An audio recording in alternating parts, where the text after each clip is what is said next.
Welcome in, everybody, to the Fantasy Pros Fantasy Football Podcast. It is me, Joe Pisapia. That is Mike Tagliere. And guess what? It's time for mock draft, and that's right. The draft wizard is happening, is ready. It is starting to cook, and it's time to get into draft season and start to look at the board a little bit. We've had some hypothesis. We've had some questions, but now it's time to see where the rubber hits the road, as they say, and where these picks are actually going to go. And we got a great guest for you today to do it all. And Tags, I don't know about you. I hope you had a nice weekend. I know you're going to go try to play golf tomorrow. Is that because you saw Phil Mickelson won and you thought, hey, I'm old too. I can go out there and play golf also? That's about right. I mean, I think you nailed it on the head there. I haven't played golf in 2 years since before the whole pandemic started, so it's been a long time. It's going to be an absolute disaster, so I'm not even going to go with anybody because I don't want them to see me in this shape. No one's going to want to see me in the shape I'm in on Wednesday, and you said a great guest today. I want you to define great guest. Well, look, it's funny. I'm actually surprised that our guest today agreed to do this because, you don't ask Picasso to play Pictionary. So the fact that this is just a mock and not a real draft here, I can't believe we actually got him. He took time away from his cartoons and from his dating apps to join us for a mock today. And this guest also is very special to me. He's a good friend of mine who I lost 2 years of my life to doing daily shows on radio. And we won awards for best radio show for fantasy sports. But he is my dear friend. He's the one, the only, Jake Ciely from The Athletic. Jakey, how are you, my friend? You forgot I'm the head of the table. I'm the real Roman Reigns. Yeah, well, I only have to acknowledge you today because it's my job and you're our guest. I should have got one of those shirts. Acknowledge me. I should get one of those. You needed one of those shirts years ago. I did. I was doing it before it was cool, apparently. How are you, buddy? It's been a long time no see. What's going on? I'm doing really good. Like Mike, I haven't been golfing in years. I tried right before I stopped. I tried to change my swing because I was figuring out. The guy was telling me like, this is why you don't have as much power. And I used to hit it straight, just really short, and now it goes all over the place. So I just completely suck now. Like, don't change your golf swing is what I learned. That's what it really comes down to. I just hit balls for the first time in a long time this past weekend. And it's just like, oh my God. And I'm like you, Mike, I haven't been out and played in a couple of years. And I used to be pretty good. Dan Harris went out and he played golf this weekend. And he said he can't move anymore. He literally he looked like Hannibal Lecter this morning on the baseball show. We couldn't move him. How old is everybody? We're old. Everybody. I mean, honestly, we're just on the precipice of retirement. That's how old we are. But luckily, we're not there yet. So we're going to be here today mock drafting for you. And I want to remind everybody, go to fantasypros.com/simulator. And that is where you can use the multi-user draft software that we had where you and your friends, and I use friends in quotes here, as you can see on the YouTube channel on Fantasy Pros when I talk about Jake, that we can all do this mock together, get everything going. And again, that's fantasypros.com/simulator to get a sense of the board and where it's at. And I want to thank the sponsor of today's show as well, which is Manscaped, because the Lawnmower 4.0 is out here just in time too, because Jake has really let himself go here during this time of year, and now it's beach season, it's pool season, it's time to get yourself back together. The Lawnmower 4.0 has got the new guard lengths 1 through 4, it's got advanced skin-safe technology, it's got the incredible 4000K LED light, which is great. I know Tags likes to turn off all the lights and make sure he gets all his manscaping done. He likes it nice and quiet and calm. He just wants to, do his primer by the light of the Manscaped Lawnmower 4.0 some days. That's just how he rolls. And you can get involved too by using the code Yates. Now, don't ask me why the code is Yates. I think you know the answer to that question. The code is Yates, and he's not here to defend himself today, which is why I'm going to go at him. Manscaped.com.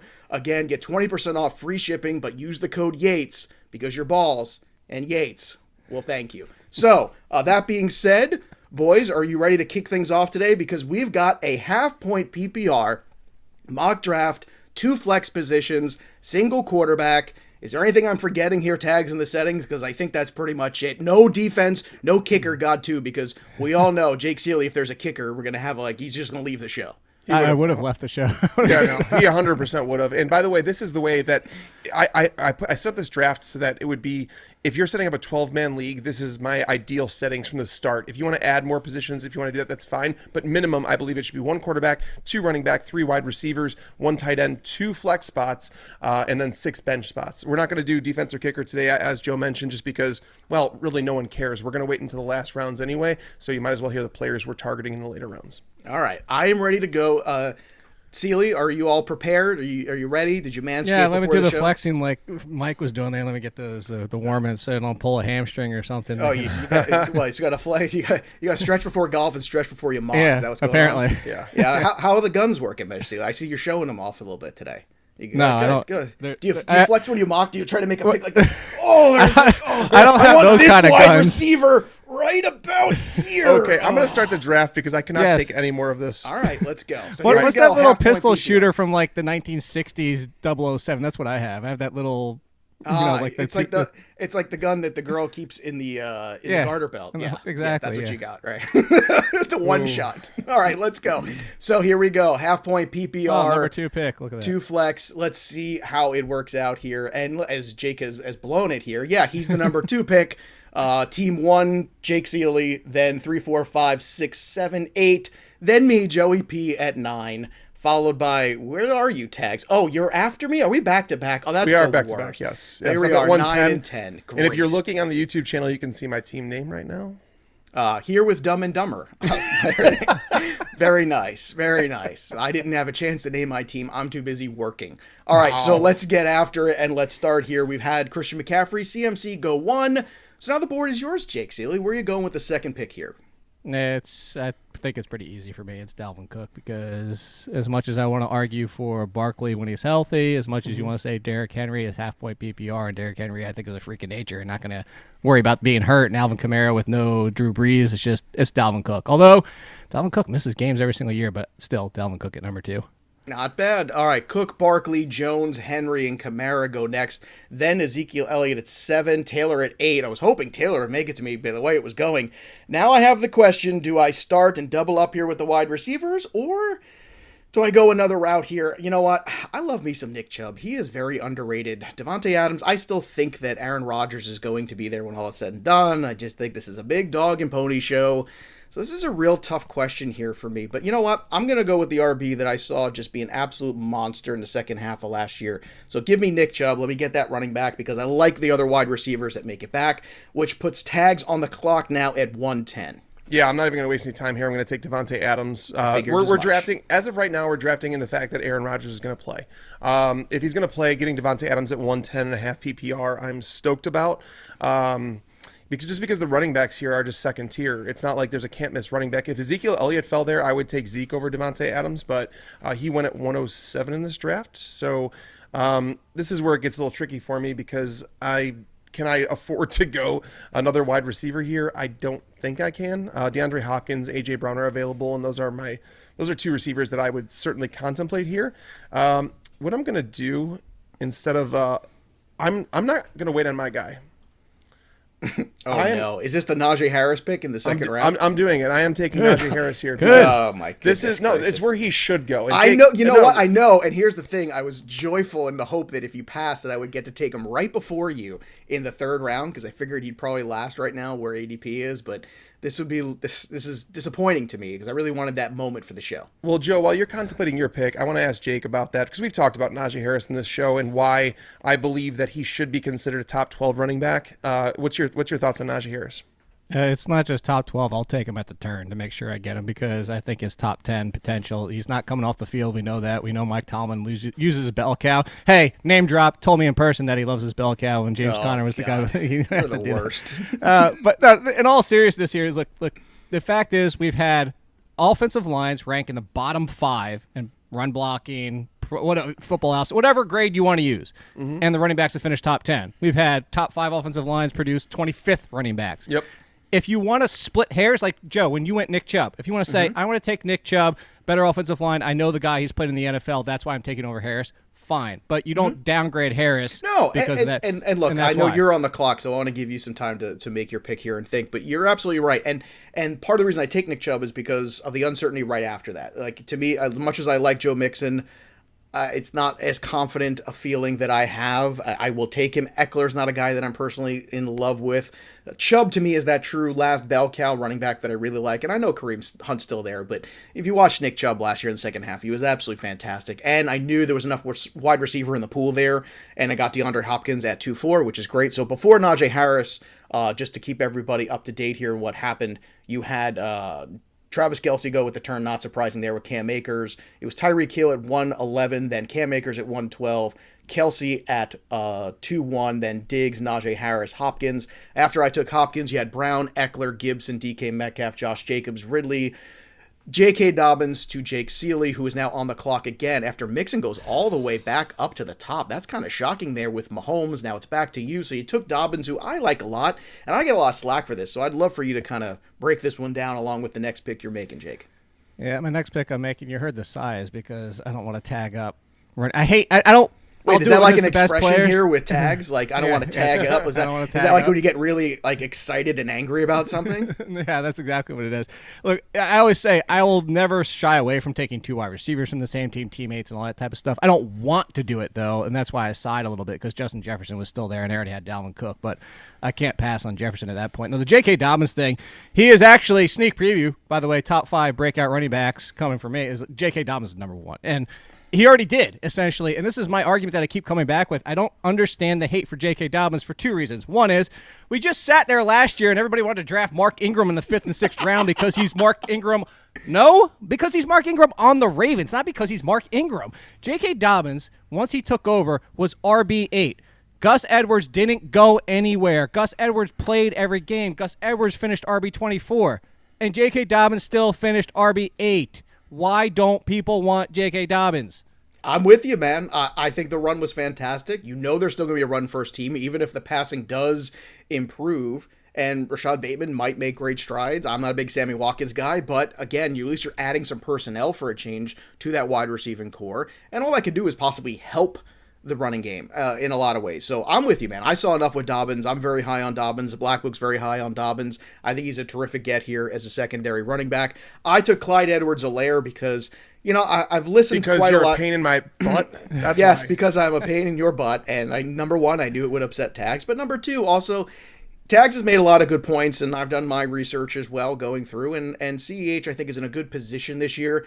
I really like him as this number 2. I think this is a very comfortable place for me, especially in the half-point PPR. Tags, you got 8 seconds. I hope you're ready. Yeah, I'm ready. I mean, boy, unexcited. And you got to be kidding me. So I was sitting here looking at Miles Sanders and Chris Carson saying, all right, I want one of those guys. I'm okay with either one if they fall to me. So I'm going to take Keenan Allen because I think he's going to go in between those picks. The next 2 picks after me, Miles Sanders and Chris Carson.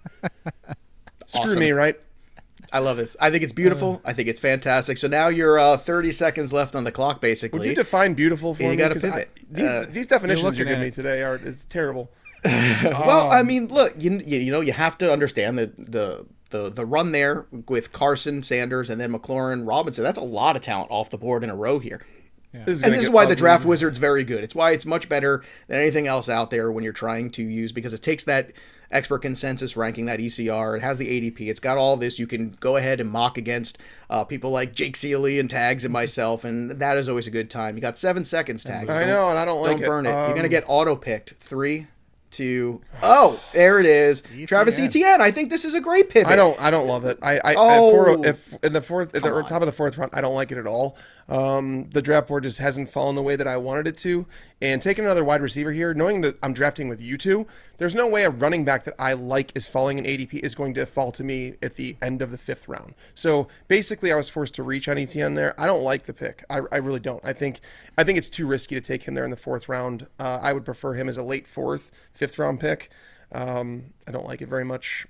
I don't like it. I'm not happy about it. Nope. To me, this is about roster construction now. I have Hopkins, who's that true number 1. So I can either go for more of that possession guy like Chris Godwin. I can go with Amari Cooper, a little bit more upside. I can go with Robert Woods, DJ Moore, who I really like in that spot. But I'm going to go with Amari Cooper just based on the offense. And I'm not the huge Amari Cooper guy. Wow. But at the same time, I look at what that Dallas offense was able to do in that short period of time for those 4.5 games with Dak Prescott, and I think it's going to be very impressive this year. So that's where I'm going right now. We got CeeDee Lamb going right after, which I was incredibly tempted to go that route instead. I was shocked he went right after, went before Godwin, then Moore. Then we've got Deontay Johnson, Robert Woods, Kenny, Go All Day, Galladay, Jake Ciely. You're on the board at 411. Easy pick, and I don't even know how he's still there, but Mike Evans. That's just, I mean. Well, I don't know, because he's got chronic hamstring issues, and all he did was catch 2-yard touchdowns last year. Wait. What do you mean by chronic? What do you mean by chronic He had a couple. There's been more than one season where he's dealt with hamstring issues. Let's not pretend like he the dude just continually puts up 1,000 yards, so it's not like it's like a hamstring injury it's almost like people saying that Julio Jones is injury prone. I'm like, the dude had like I don't say 7. that. Well, some people are saying that because he's always dinged up. I know. Right. I'm just saying that Mike Evans. I'm not going to say that he has like lingering hamstring issues. I'll say it. He has lingering hamstring issues. And I'm gonna. So Mike Evans. And then Jamar Chase goes. That's right my after. Deontay Bay. Deontay Bay at Johnson over there, but I would still take Mike Evans even if he was there. This one, I'm actually surprised to get at my RB3 in round 5 here. I'm taking Myles Gaskin. I'm a Myles Gaskin guy, Joe, and it's at this point, this team. I'll draw another comparison. Is the fact that like when you talk about these teams and what they've been doing in the offseason, sometimes you have to watch. And the Miles Sanders, concerning because of everything they've been doing, points to fewer passing game opportunities, continuing from last year. Similar to this, everything we've been seeing is the Dolphins are fine with Myles Gaskin. Unless he gets hurt, they're happy, and they should be. He was great in the second half of the season. Yeah, you're not the only one, too. I know Andrew Erickson was very high on him last year, liked a lot of the deeper stats on him. Josh Allen actually went right before my pick here, which is something I was starting to look. This is where you start to wonder if you want to go take that elite quarterback, you can make the plunge, because I do think there is some separation there. Looking at the wide receivers, too, I don't love this grouping here. This is kind of where it starts to even itself out just a tad. The top wide receivers are gone. The top tight ends are gone. You know what? I'm going to take the quarterback. I'm going to go ahead and take that plunge, and I'm going to go ahead and I'm going to take Kyler Murray here. I think still there. He's crazy. It's in a fantastic pace, and last year, something we never saw before, 4,000 yards passing, 1,000 yards rushing, which is very within his realm, I think, in a 17-game season. So I'm going to go ahead and do that just because I don't like the rest of the board here. I do like that there's more quarterbacks I could have waited for, but I want the needle mover kind of guys, and I think he's the best all-purpose quarterback still out there after Josh Allen. So that brings us to you, Tags, with 30-plus seconds on the clock. Yep, and this one's I'm pretty good with this here at the end of the 5th round, where, again, Joe, you mentioned it, we're in a section of the draft where there's not a whole lot of guaranteed production, but what I am getting is a player that if he stays in the field, there is a history of production, and it's Odell Beckham. Tyler Lockett here is the recommended pick by experts, but I don't want to go that route just because, again, Tyler Lockett's a guy that shows up. He's probably going to finish as a top 20 receiver in terms of like end of year statistics, but you don't want to play him week in, week out as a wide receiver too. Now, granted, I got Beckham as my wide receiver 3 to pair with Devontae Adams and Keenan Allen. So, I am psyched about getting him there. I don't really care. There's a lot of negativity surrounding Odell Beckham and how people feel about him, but the hate has gone too far to the point where it's getting him at the end of the 5th round is the risk reward there is just, it's in my favor. And this is one where, again, we talk about quarterbacks and how it's an easily replaceable position, but how is Lamar Jackson falling to the 6th round in a year that he just got upgraded weapons around him? I don't get it. He should be someone that's in the consideration for the number 1 quarterback off the board. And in this draft, we had Patrick Mahomes go at 301. So it's like, to get Lamar Jackson here at 603, I'll take it. And I just tweeted that yesterday. That this is stupid that he's falling into the 6th round. It's ridiculous. It's ridiculous. We all agree on that. And I knew Lamar Jackson was going, or Kyler Murray. One of those two was probably not making it back up to me, so that's why I went ahead. And you got to know who you're drafting with. Even if it's only, a simulation and there's 2 other friends, if you know their tendencies. Like, I knew Najee Harris probably not making it back to me, but I knew Clyde Edwards-Helaire would piss Tags off, and this is what you got to do. You got to be aware. So trying to look at the board now, again, we're into that next tier of quarterbacks. We're looking at the wide receivers out there. It's still that Tyler Lockett kind of group that just went. That's the concept of that grouping. Looking at the tight ends too, Mark Andrews out there, Hawkinson's out there. I think Mark Andrews last year was just it's an unfortunate scenario where he was all that they had, and they just tried to force the ball to him too much. I think it's going to be a better year for him this year now that they've added some more pieces, and Dobbins has been better. So I'm going to go ahead and take the last tight end here, where I think there is a really steady floor for Mark Andrews. Good touchdown upside, especially in the half-point PPR. So I'm going to go that route. Boy, running back really does fall off a cliff, doesn't it, boys? I was hoping Mike Davis would have made it back to me. It did not. Running back. My queue just got decimated. But you know what? They're not like exciting guys anyway. It's the Chase Edmonds, Ronald Jones tier of running backs anyhow. That's the problem. I'm not going to chase mediocrity. I'd rather take guys that move the needle. I'm glad you said that, Joe. Go ahead. Because all these wide receivers are in the same group, and I was hoping Sutton would make it there. Granted, banking on coming back from an injury, but Sutton's talent, I was banking. So I'm not chasing mediocrity. I'm chasing somebody who can finish the top 5 at his position, and I'm taking Kyle Pitts.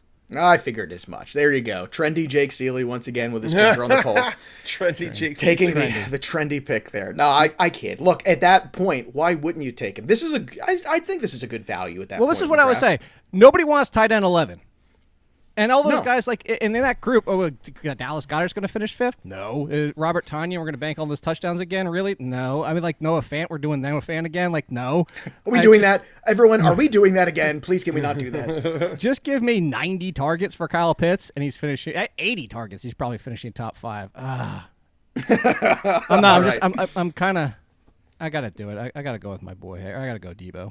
I gotta go. Yeah, look, nothing wrong with Debo here with this next pick. I just like Ayuk so much more for what he can do every single play with a healthy Debo, Kittle, and Ayuk. I just have a little bit concerns. Healthy Debo is just something we haven't seen enough of. That's the problem. I mean, look, it's team. Well, that's also true. But look, Garoppolo's missed so much time too. That puts me back on the clock here, where I'm going to go with steady here. I'm going to go with what I know. He came back to Pittsburgh. I'm just, as my third wide receiver, I think this is a very good... Yes, Ben Roethlisberger. To pair with Kyler Murray. I'm going to go with Juju here. As much as I like the upside of Jerry Jeudy, I still hate the quarterback situation there. So I'm just not going to get super excited about it. Juju as a third wide receiver is perfectly fine. I will live with that. I'll take another upside guy later, play some matchups, and handle my business that way. And that makes me even happier that I took Mark Andrews where I did, because I still got a very competent wide receiver 3 there with Juju, who's got 1,000 yards and 8 touchdowns in him without a doubt this year. I have no problem with that. That brings us to you, Tag. So where are you looking here? I mean, you're the absolute worst. I don't really know how to say it. No way my guy's making it back. I'm going to see. I'm almost betting. I'll tell you, I'm almost betting one of the two you're going to take who I want here. All right. Well. I don't even want to take James Robinson here, but it feels like it's the pick that I'm supposed to make. Like, I have Travis Etienne on my roster, and it's a stupid pick. I've already. It's not a stupid pick. I love the Etienne pick. Take Mostert in his RB1 until he gets hurt in week 6. He's only been RB1 until preseason week 2. Come on, Tags. I'm going to take David Johnson. I need another starter, and I can't trust James Robinson. I don't know why I'm trusting David Johnson, but whatever. Well, look, Robinson's still there for you if you want to go ahead and double down. But still I out don't. There. I don't. But I don't. All right, so I'm looking at my draft board right now. Wow. I'm looking at Team 12 taking Justin Herbert. That's a solid value right there. I was going to say 7th round, 7-8 turn. Right. Nothing wrong with that. So I'm going to go with what analysts are calling a reach here, and I'm totally okay with it because I don't understand it. But Antonio Brown in the 8th round, basically he was someone that came to the Bucs with out of shape. Let's be honest. He didn't play football for a long time. It took him some time to get involved. And once he did, he started turning into a consistent wide receiver 3. So, I mean, how many receivers have come off the board? 40 plus? So it's like, I'll take a full season with him, especially if those chronic injuries to Mike Evans keep popping up. Antonio Brown becomes much more valuable, but taking him in the 8th round just feels like it's a low risk move. No, I will say something about this too. To go back to Sutton and Burrow and everything like that. And this isn't a name drop. This is somebody who played, so I take his value. But Brian McFadden, I had him on the podcast, and he called the Antonio Brown thing. He said, don't expect this production until December. And he said he compared it to Gronkowski. He's like, you can't take that much time off. It's a lot different. Even if he was in shape, Tags, there's a lot difference between being shape and being on field shape. Yeah. So if Sutton's out for most of the preseason, if Burrow's out for most of the preseason, maybe those are guys you let go and then trade after the first 2 or 3 weeks before they are back to 100% game shape. Yeah, that's a good call. Are there any other famous people you'd like to mention here, Jake, that you've talked to recently before we move on to my pick, or you good? I mean, we covered Olin Rogers before we came on the show. So. We did. All right. I took Leonard Fournette here, and I got a big thumbs up from the Draft Wizard. I always feel I did because he was a value there, and I think he is. Look, as my third running back, Leonard Fournette, I think you could do worse. I know Ronald Jones is still there. I get Keyshawn Vaughn still there, but I'm going to believe a little bit of the fact that he came back there off of that run, and I'm not saying he is playoff Lenny's going to see him all year in 2021, that he's going to emerge in Tampa the same way, but I still think that he did enough to carve himself out a niche in that offense. And as my third running back, I think it's okay. As my second running back, a little afraid. As a third, I can live with that. Jake, what can you live with? Because you just made a pick, and now it's going to come back around. Let's see. Curtis Samuel was your pick. Curtis Samuel, yeah. That was actually, I didn't think he was going to make it back to me. That's the one I was looking at. I was looking at Samuel. And then Russell Wilson, who went 3 picks right before me. So the Russell Wilson, like, I'm taking Russell Wilson over Justin Herbert every single day of the week. Same. The Justin Herbert watching the last 5 or 6 games, the NFL started to adjust. I'm not saying he's going to be Jared Goff adjustment, like the NFL figured him out, but I just have a little bit of concern of the sophomore season. It's also a new coaching staff there, dude. Yes, yeah, I don't get the Herbert over Wilson. This next pick, post-hype sleeper. I hated him last year. I told people he was overdrafted, but now Zach Moss in the 9th. I'll take Zach Moss in the 9th. I wasn't taking Zach Moss last year, but at this point, everybody hates him, and he's all of a sudden trash. I'll take him in the 9th round. Did it give you a reach on that pick or no?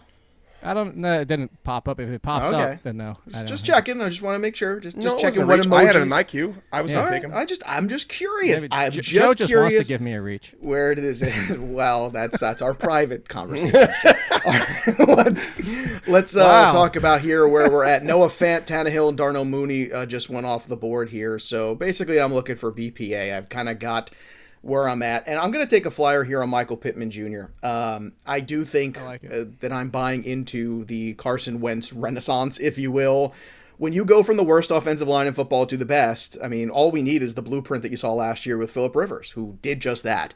And it took Phillip Rivers a couple of weeks to kind of shake the dust off. And then after that, he almost went into Buffalo in the playoffs and won a playoff game. So I'm telling you right now, if Carson Wentz can just get any sort of confidence back, he's got a good run attack there, multiple running backs to use, some decent wide receiver talent out there around him, much better offensive line, a coach that gets him. He's out of Philadelphia, so many positives. I think Pittman has some upside there as my 4th wide receiver, as my 2nd flex. All right, that puts us with you, Tags. Right. 20 seconds on the clock. I'm going to share my strategy here. I'm looking at the pick predictor. So part of the Draft Wizard, what we do is actually it shows the percentage chance that a player's gone. A.J. Dillon, 58% chance he's taken, and it's showing me that Logan Thomas, on the other hand, is like a 13% chance.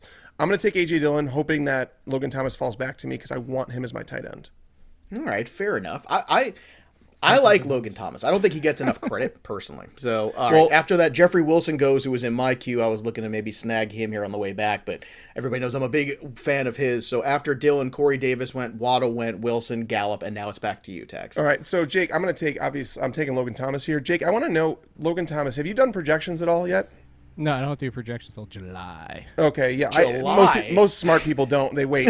But I'm a lunatic, and I'm doing it. Logan Thomas came in as my tight end 7 when I did projections. So I'm high on him. I'm not going to draft him as the tight end 7 because I think it's a limited. He's never going to finish as the tight end 1 or tight end 2. He doesn't have that upside with all the mouths to feed there in Washington now. But I think he's a solid, consistent weekly play. So I do, as soon as the NFL draft is over, I do this is my rankings of how I feel with no projections. And he checked in at 10. And I don't even, right in front of him is Fant, Tanyan, and Goddard. If you told me you want him over all 3 of those, I'm not even going to argue with you. Got it. Yeah, I have Logan Thomas in that same range. I think he's around 10 as well in the Black Book. But, I mean, look, you saw the productivity last year. You saw he could handle bigger work volume as well. I'm going to take Laviska Shenault here, just a little bit of upside, see what happens. Now I'm looking at those, again, bye week guys, matchup guys. This is kind of where we're in right now. That brings us to you, Jake Ciely, with your pick at 10-11. Yeah, I'm going to go off another guy. I'm going to have a lot out of these type of players this year. I hated them last year, especially rookies that people hate in their rookie season and just cast aside.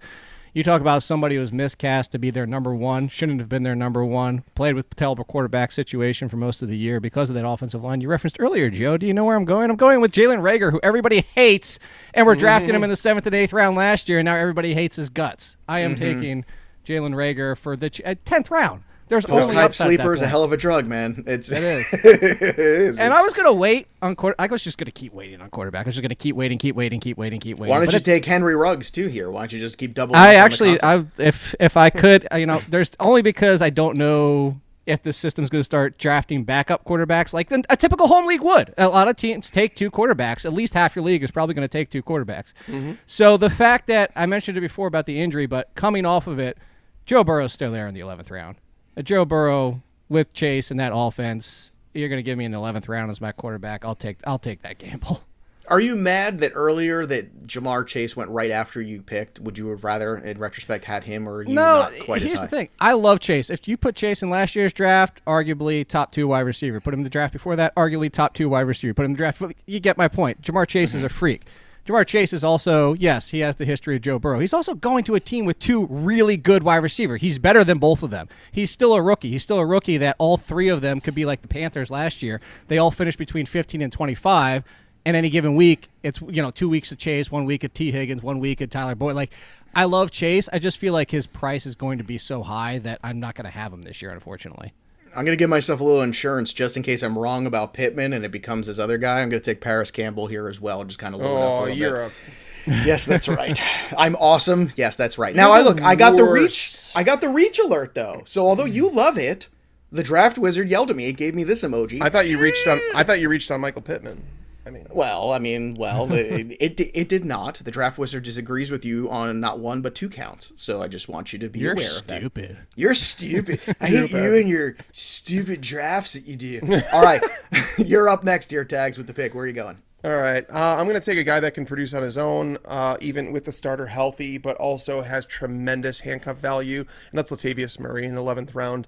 Every year it seems like he goes undervalued, and I think we've seen this before. I actually got a steal that popped up in the thing. Thank you. Oh, nice. A lot of times it's telling me I'm reaching because this is the time of the year where I don't feel like the rankings have caught up with where they're supposed to be. So I'm getting a lot of reaches. Like Antonio Brown had told me he was a reach. I'm fine taking him in the 8th round. I don't care. Well, I mean, are you concerned at all with the Antonio Brown extracurricular nonsense? That's what it always comes down to. Is like, what kind of draft investment? It's not the player. It's the other things that surround him. It's the idea of A.J. Green last year. You're not going to lose your draft because you draft A.J. Green in the 8th round. You know what I mean? So it is what it is. That's why the ETN Is that when you drafted him? Is that when you took Antonio Brown in the 8th round? Yeah. Okay. So then that's fair. All right, and running back, I'm going to attack because, again, I feel like ETN, I don't know if that's going to work out as an every week starter, so I need more options here. Darrell Henderson is someone that, if you put the numbers side by side with him and Cam Akers last year, like side by side, they almost had identical carries. Darrell Henderson had more yards per carry. He had more yards after contact. He was utilized more in the passing game.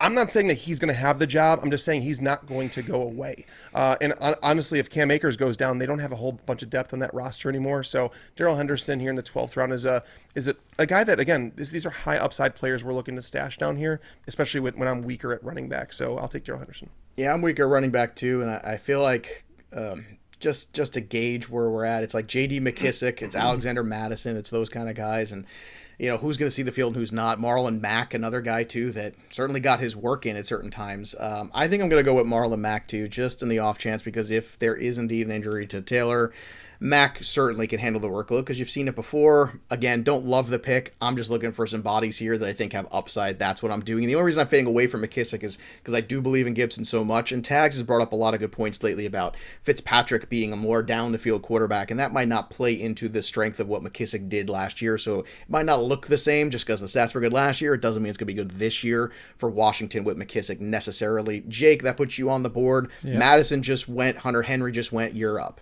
I was really mad about Darrell Henderson. I think it's one of the best late round picks that people should be making right now. People forgot about him. Don't encourage Tags. Don't say nice things.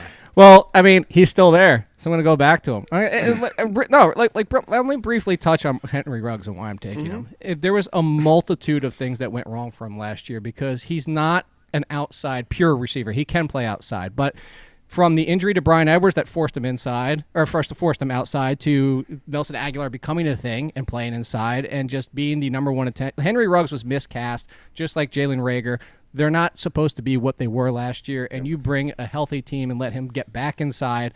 I think Henry Ruggs, 12th round. Again, what's the downside? Yep. And I hate the double. Man, I'm going to have so many wide receivers, but I'm going to go back. That's why I went running back. I already had 4 running backs, so I can do this now. I'm okay with it. And I really want a 5th running back, but this is going to probably be a reach, but this is my boy right now as long as the trade doesn't happen. Everything the Titans have done have told us that Josh Reynolds is their number 2.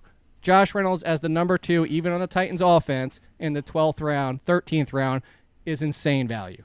Now you're guaranteed that they'll replace him with somebody. Now they're trading for Julio today. I was like, Julio Jones 100%. Is breaking just now. Julio Jones. He's working out with Derrick Henry. Did you guys see that? He's working out with Derrick Henry? Yeah, I did see that. Yeah, is Derrick Henry using him as a weight? Yeah. I mean, it's unbelievable. That guy is he's such a monster. Derrick Henry. I'm legitimately, I've been talking about Josh Reynolds. I don't understand why people aren't on board. He's capable. I think he's a capable guy. He's the definition of just a guy. No, he's better. He is just a guy plus one. I'm not going to say he's just a guy because I don't He's not think Corey you can, Davis, but he's also stepping into 90 targets as the number well, two. that's the whole point. The whole point is he was never going to see that kind of target volume when Cooper Kupp and Robert Woods and all the other Right. guys that he played with at the time with the Rams all around there, and especially when Todd Gurley was having so many touches of the football. I'm going to take a flyer here. This is clearly a flyer. This is kind of the fork in the road for Mecole Hardman, I think. So I would take Hardman and see here where I can only hope that when we do real drafts that I am right here with tags, because this is I live for this. I love this.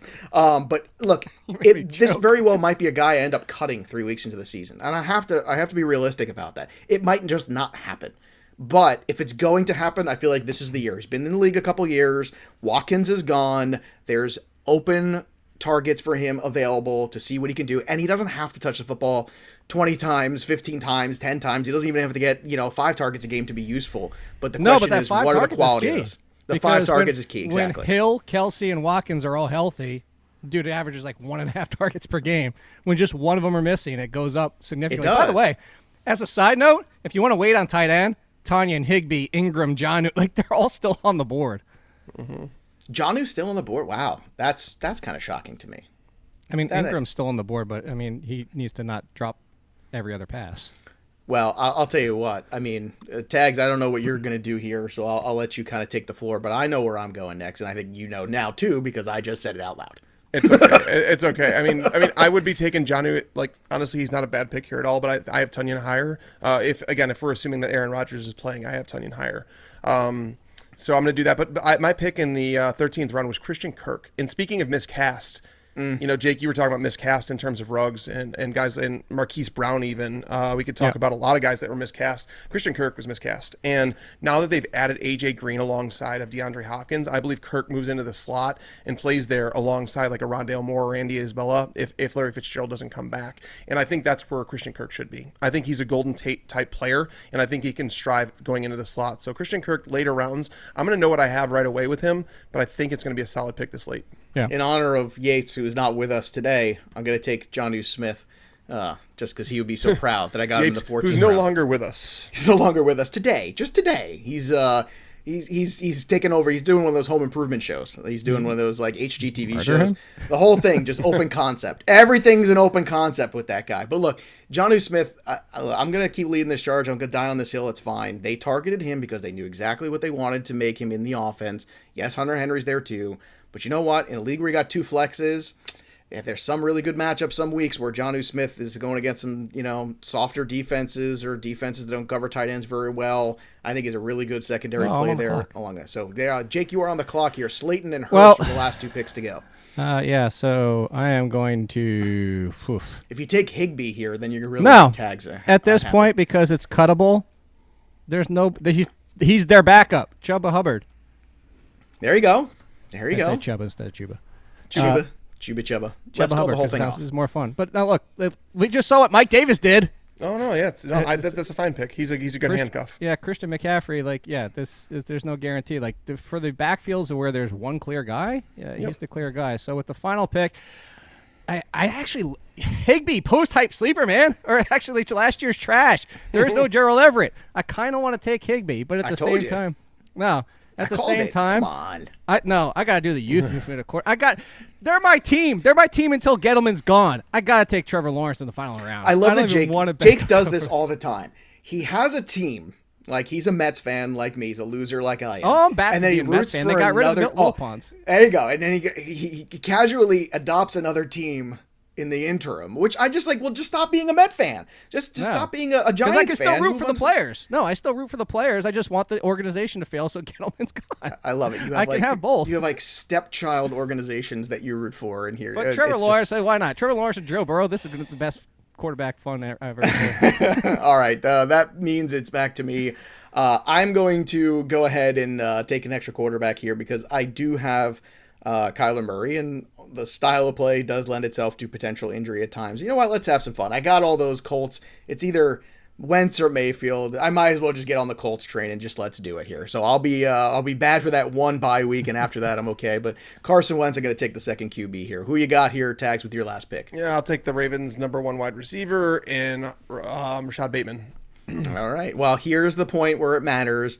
it's time to get graded. So I am officially a B minus. There you go. 82 out of 100, according to the consensus experts. My roster: Kyler Murray, Nick Chubb, Clyde Edwards-Helaire, DeAndre Hopkins, Amari Cooper, Juju Smith-Schuster, Mark Andrews, Leonard Fournette, Shenault, Jonnu Smith, Michael Pittman, Carson Wentz, Mecole Hardman, Marlon Mack, and Paris Campbell. A little light at running back, but so be it. That is life. So let's take a look at your standings and where we're at. And Tags, why don't you run through your roster for everybody and your draft grade? Yeah, no, I expected to lose this one, to be fair, with how many reaches I got in the draft. But I got an 87 out of 100, a B+.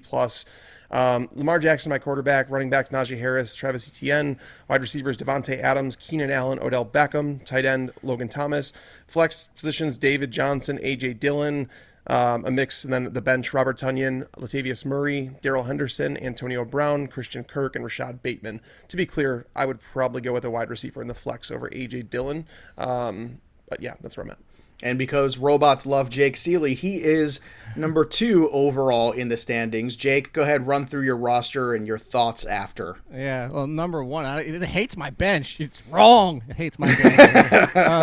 My team, 92 out of 100. Joe Burrow, Dalvin Cook, J.K. Dobbins, Justin Jefferson, Mike Evans, Debo, Kyle Pitts, Gaskin, and Moss. Similar to Tags, I'd probably swap Moss out for Samuel on the bench with Rager, Ruggs, Lawrence, Josh Reynolds, and Chuba Hubbard. Well, here's a question. So, in terms of things that you notice about the draft, clearly Tags aggressive on Najee Harris. Jake, do you think this is going to be the same kind of situation we were in last year with Clyde Edwards-Helaire, where it gets to a point where it becomes a tenuous situation? Because clearly I think the early thing is people like myself, you, Tags, are pushing Najee Harris's ADP up. And where is it going to stop, I guess is my question. Well, so we talked about, and I say we, like everybody on this show, talked about last year. You could have been a fan of Clyde Edwards-Helaire and then said it got out of control once it got into the mid-first round, let alone, even like the 9th, 10th round. And yeah, that's what I'm saying. It's like that was insane. Najee Harris, honestly, if he's the 10th, maybe even 9th running back off the board, I'm okay with it. That's the stopping point for me, because I really feel like you got Aaron Jones, Elliott, we talked about before, Cam Akers, and then you put Harris right there. If you want to put Harris right there and you want to argue for him because of the ceiling, I don't have a problem with it, because Ezekiel Elliott, Saquon Barkley, we can go down the list. If the offensive line was top 10, we'd probably be talking about Najee Harris as being a potential top 5 running back as a rookie. So I don't think his situation is the same as Edwards-Helaire, because one of the concerns, too, with Edwards-Helaire is he needed to do it on 15 to 17 touches a game. Najee Harris is going to be touching the ball 20 times every single week. Yeah. Tags, when you look at the board here, in the 4th round, 11 of the 12 picks were wide receivers. The only person who didn't take a wide receiver was you, who took Travis Etienne. Those are usually bad picks, by the way. Usually in the 4th round running backs, it's like people are starting to reach for those second, third tier running backs, and I feel like I was one of them. Now, I like Etienne, the player. I'm just getting more and more sour on the entire Jaguar situation, because Urban Meyer it seems like he doesn't know what he's doing. Well, that is an incredible run, though, when you consider McLaurin, Robinson, Cooper, Lamb, Godwin, Moore, Deontay Johnson, Robert Woods, Kenny Galladay, Mike Evans, Jamar Chase, and then Adam Thielen, by the way, on the turn of the way back. What does that tell you about, where the value is? Because it seems like 4th round is a place where if you do go, let's say, Travis Kelce early on, if you do go Patrick Mahomes early on and you hit those running backs early, do not take Patrick Mahomes that early. Well, I'm just saying, if you do, whatever that might be. No, they don't. No, in the first 3 rounds, if someone does. If someone takes Patrick Mahomes in the first 3 rounds or George Kittle, let me ask my question. This is where you make it up, right? The 4th round wide receiver group, this is the grouping. Yeah. If you go running back heavy, or you take Kelce and you get 2 running backs, and then you need or a wide Mahomes. receiver 1. Yeah, because no. Because if you have a wide receiver 1, Allen Robinson can be a wide receiver 1. Terry McLaurin can be a wide receiver 1. Cooper, Lamb, Look at it this way. Let's look at Team 6. Granted, robot, but 3 straight running backs: Kamara, Gibson, Swift. Their first 2 wide receivers are DJ Moore and Brandon Ayuk, both who could finish top 20. Not so bad. Yeah, in the 4th and 5th round. So now, obviously, I don't think any of us would have done Chase Edmonds right down there in the 6th after you had those 3 running backs. But the point being, what you're getting at, Joe, is 4th round, 5th round is where, maybe it's your wide receiver 2. Likely, if you went running back, wide receiver heavy, or didn't go wide receiver heavy, it could be your 1 and 2. But 1 and 2, that is not that bad. Right. Yeah, I actually prefer the.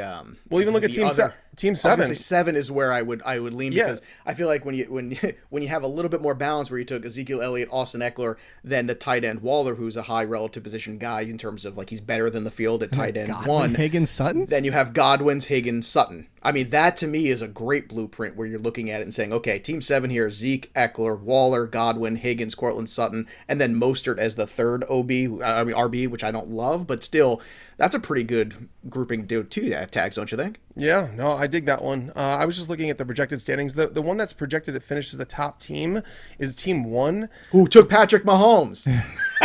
It tells me I need to talk to our developers a little bit. Yes. Oh, don't you dare! I can hear them already. In reality, the thing is Emails Mahomes flying. I'm not saying Mahomes can't turn it. Can he be the number? So he was taken as the 25th overall pick. Can he be the 25th VBD? Abso-freaking-lutely. But some of the quarterbacks that are taken down in the the 8th or 9th round, they're going to be 30 VBD. So it's like, It's still a replaceable position. Patrick Mahomes can be great and throw for 50 touchdowns. That doesn't make him worthy of a top tier pick, because again, you're sacrificing the rest of your roster. Now these wide receivers, he went McCaffrey, Mixon, awesome. Those first 2 picks, awesome. Mahomes in the 3rd, I obviously don't agree with it. So his receivers, then Jamar Chase, Adam Thielen, Will Fuller, and Tyler Boyd over the next 4 rounds. I don't think it's bad at all. And then he waited on tight end until the 12th round and took Irv Smith. So I don't know if I agree with that team being the best team, but it's going to be interesting to work through, what you can do. But I think that we're onto something in terms of, if you want to wait on wide receiver till the 4th round, you can get a wide receiver 1 if you're in the middle of the 4th. All right, let's thank another one of our sponsors today's show, AirMedCareNetwork.com. Let's talk about the best defense against the unexpected, and if you're prepared or not for when the unthinkable happens. If a medical emergency arises, Air Medcare Network provides you, all of its members, with world-class emergency air transport services to the nearest hospital with no out-of-pocket expenses. Join today and never pay a dime for your medical flight when flown by AMCN providers. Insurance doesn't always cover the full cost of a medical emergency, so this is a great way to secure financial peace of mind, and memberships start as low as just $85. So, right now, as a Fantasy Pros listener, all you have to do is visit airmedcarenetwork.com/fantasypros and use the offer code FANTASYPROS, and no matter where you're at in the game of life, Air Medcare Network membership is the protection that you need and you can't live without. And also want to thank Manscaped and the Lawnmower 4.0. Go to manscaped.com and use that promo code Yates. Again, specifically, it's Yates, and you know why. Use that code, get 20% off and free shipping, and pick up that Lawnmower 4.0. Jake Ciely, you can follow him over at the Twitter machine at AllInKid, and of course, check out all of his work over at The Athletic, which I don't know, if he's not doing projections, and I don't know what he's doing necessarily. He's doing something there. That's my only guess. So, Jake, what are you doing these days? Yeah, last week was the top 5 quarterback breakouts for 2021. This week is running backs. Next week is wide receivers. And the week after that is tight ends. Do it every single year. It's a fun one. I used to do one pick, but I would have cast aside like the popular, like last year I was like, Kyler Murray is too obvious. Well, yeah, okay. But it was still amazing, so I should have included him. That's why I'm doing top 5 instead of just one pick for this year. By the way, do you have Rick Sanchez hidden back there? Only today, behind Patrick Mahomes. Okay. But yes, here's Rick. I was going to say, that's kind of upsetting that you had it hidden. Look, when you realize nothing matters, Jake, the universe is yours. That's what it's all about. And on that note, I think we'll leave today. Again, follow us over on all of our social media platforms at Fantasy Pros. Subscribe to the podcast and subscribe to our YouTube channel, Fantasy Pros, as well. And go check out the Draft Wizard at fantasypros.com/simulator and that multi-user draft software that we got going here. It's pretty great, as you can see. So that'll do it for us, but the story of the game goes on. For Tags and Ciely, I'm Joey P. We'll see you next time, kids.